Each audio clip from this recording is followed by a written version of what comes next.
Hoy vamos a meternos de lleno en una red de influencia que, según los análisis que manejamos, parece conectar a algunas de las figuras políticas más importantes del panorama mundial actual. Fijaos en esta pregunta que lanzaba el periodista George Monbiot en The Guardian. ¿Qué tienen en común Rishi Sunak, Javier Milei y Donald Trump? A primera vista podrían parecer líderes muy distintos, pero esta pregunta sugiere que hay algo, un hilo invisible que los conecta. Pues bien, la respuesta, según este análisis, es la Red Atlas. Un nombre que la verdad para mucha gente seguramente no signifique nada, pero que representa una de las fuerzas ideológicas más potentes y extendidas del planeta. Venga, vamos a meternos en materia. ¿Qué es exactamente esta red y cómo funciona? A ver, para que nos hagamos una idea, la Red Atlas se funda en 1981.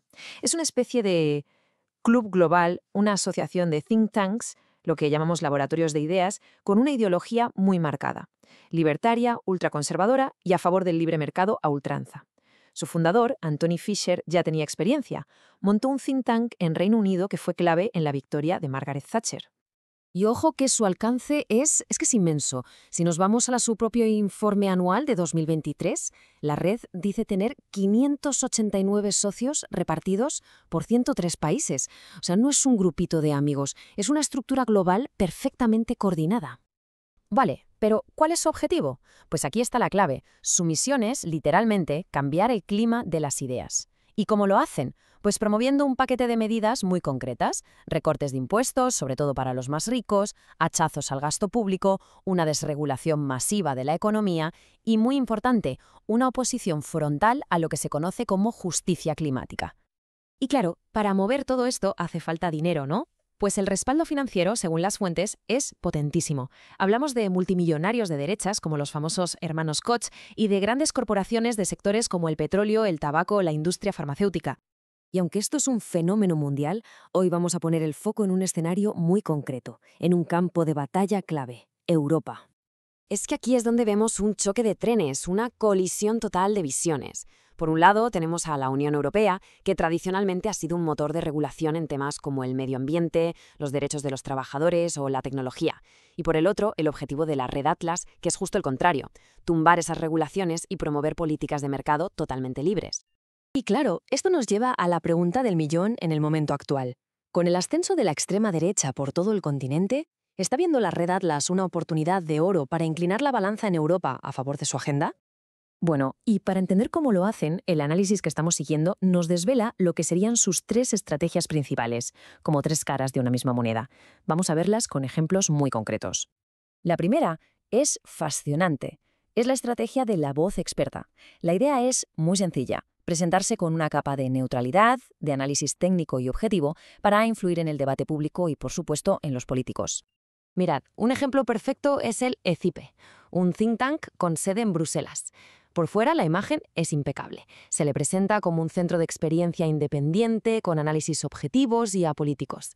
De hecho, lo citan medios muy importantes y hasta el propio Parlamento Europeo. Pero, y aquí viene lo interesante, la fuente revela quiénes estarían detrás financiándolo. Gigantes como Amazon, Google o Meta, petroleras como BP o Shell e incluso algunos gobiernos extranjeros. Pasamos a la segunda estrategia. Si la primera era la del experto, esta es la de la voz ciudadana. Aquí el juego es diferente. Se trata de crear la apariencia de que sus ideas son un clamor popular, un movimiento que nace desde abajo. Y esto nos lleva a un término que es clave para entender todo esto: el astroturfing. Suena raro, ¿verdad? Pues es un concepto súper interesante. Es la táctica de esconder quién paga una campaña, normalmente una gran empresa, para que parezca que es una iniciativa de ciudadanos de a pie. El nombre viene de astroturf, el césped artificial, porque simula ser algo natural, de base, cuando en realidad no lo es. Y un ejemplo de libro de este astroturfing sería el Consumer Choice Center.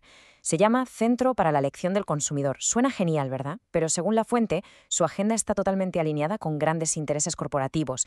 Defienden los transgénicos de la mano de gigantes como Syngenta, se oponen a los impuestos al tabaco y al vapeo y han protestado contra los impuestos verdes a las aerolíneas.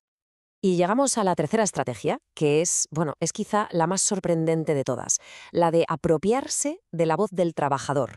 Utilizar el lenguaje de los derechos laborales para impulsar una agenda que, según el análisis, va precisamente en contra de esos derechos. Para que se entienda bien, veamos lo que pasó con la Directiva de Trabajadores de Plataformas. Paso 1. La Unión Europea dice, oye, vamos a dar derechos laborales a los repartidores y conductores de aplicaciones.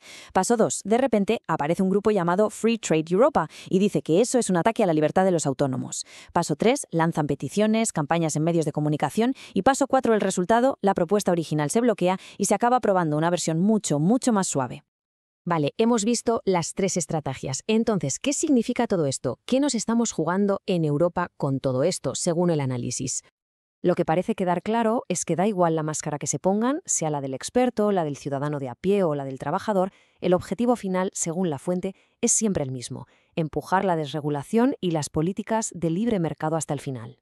Y aquí llegamos al meollo de la cuestión, a la gran preocupación que plantea la fuente, que con el crecimiento de los partidos de extrema derecha, la Unión Europea en su conjunto podría virar todavía más hacia una agenda política conservadora, que se oponga a las políticas climáticas y que desmantele las regulaciones. Todo esto nos deja inevitablemente con una pregunta final flotando en el aire, una reflexión que es clave hoy en día. En esta enorme batalla de ideas en la que vivimos, ¿cómo podemos aprender a distinguir una voz genuina que habla desde la convicción de una que, en el fondo, está financiada para defender unos intereses muy concretos? Parece que la transparencia es más necesaria que nunca.